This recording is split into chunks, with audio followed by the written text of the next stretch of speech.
और अब बात ब्रिटेन की, जो अपने नए प्रधानमंत्री के चुनाव का इंतजार कर रहा है। वैसे तो 10 डाउनिंग स्ट्रीट प्रधानमंत्री का आधिकारिक निवास है, लेकिन इस समय यह लैरी द कैट के कारण चर्चा में है। पिछले 10 सालों से भी कम समय में इस इमारत ने 6 प्रधानमंत्रियों को आते और जाते देखा है। लेकिन क्या आप जानते हैं कि इस जरो दीवार का एक ऐसा स्थायी और आधिकारिक निवास भी है जिसके सामने ब्रिटेन के बड़े से बड़े हुक्मरान भी अपना सिर झुकाते हैं।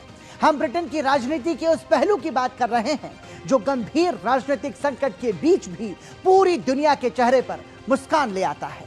लेकिन जहां नेताओं की कुर्सियां ताश के पत्तों की तरह ढह रही हैं, वहीं 10 डाउनिंग स्ट्रीट में लैरी द कैट अपनी गद्दी पर पूरी मजबूती से जमा हुआ है। अब आपको बताते हैं कि लैरी को ही क्यों चुना गया। दरअसल 2011 में 10 डाउनिंग स्ट्रीट में चूहों की बढ़ती समस्या सामने आई थी। प्रधानमंत्री डेविड कैमरून के कार्यकाल में बिल्ली लाने का फैसला लिया गया। लैरी को लंदन के एनिमल शेल्टर से गोद लिया गया था। उसके व्यवहार और शिकार करने की क्षमता को देखते हुए उसे चुना गया और लैरी डाउनिंग स्ट्रीट के सबसे चर्चित स्टाफ में एक तरीके से वो गिना जाता है। उसके नाम से @10 कैट नाम का एक सोशल मीडिया अकाउंट भी है। मतलब आप इसके जरिए इसकी लोकप्रियता का अंदाजा भी आप लगा सकते हैं। और लैरी को आम बिल्ली एक तरीके से नहीं कहा जा सकता, ये आप इन तस्वीरों से समझ सकते हैं, क्योंकि हर दिन दरवाजे के बाहर डेरा डाले रहने वाली अंतर्राष्ट्रीय मीडिया की टीम्स लैरी की एक झलक पाने के लिए बेताब रहती हैं। ब्रिटिश जनता उसे प्यार से अनगिनत ट्रीट और गिफ्ट भेजती हैं।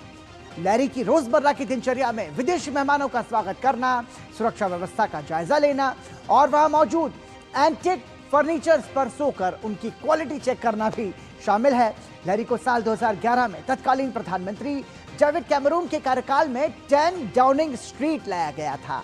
तब से लेकर अब तक वो Theresa May, Boris Johnson, Liz Truss, Rishi Sunak और केर स्टारमर समेत कुल 6 ब्रिटिश प्रधानमंत्रियों के कार्यकाल का गवाह बन चुकी है।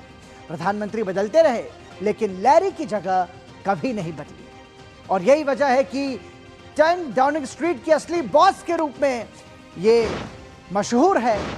और ये भी यहां पर समझना होगा कि लैरी द कैट की चर्चा आखिर क्यों हो रही है, क्योंकि लैरी कोई साधारण पालतू बिल्ली नहीं है। आधिकारिक तौर पर chief mouser to the cabinet office, प्रधानमंत्री आवास में चूहों पर नजर रखना, और जो उपाधि हमने आपको बताई chief mouser to the cabinet office, वो तमगा मिला हुआ है। साथ ही प्रधानमंत्रियों को आते जाते जो देख चुकी है, अब तक 6 प्रधानमंत्रियों को लैरी आते जाते देख चुकी है। 15 साल से 10 डाउनिंग स्ट्रीट में अपनी ड्यूटी पूरी शिद्दत से निभा रही है। डेविड कैमरून के कार्यकाल में 10 डाउनिंग स्ट्रीट में इसे लाया गया था। तो लैरी द कैट की चर्चा का ये जो तमाम सारे ऐसे बड़े कारण है, क्योंकि 15 साल से वो 10 डाउनिंग स्ट्रीट में लगातार अपनी ड्यूटी निभा रही है। और डेविड कैमरून के कार्यकाल में 10 डाउनिंग स्ट्रीट लैरी को लाया गया था। और लैरी कोई साधारण पालतू बिल्ली नहीं